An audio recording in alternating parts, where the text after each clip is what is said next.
L धन A बराबर ये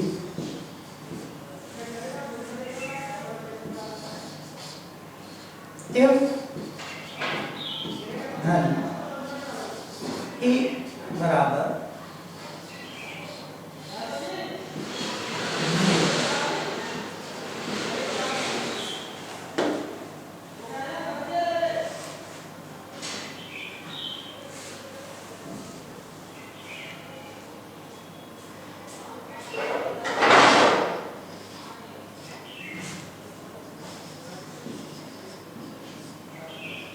L धन A, इसकी रचना उमा जैसी ही है तो उसी प्रकार से इस पर भी मात्रा आ जाती है।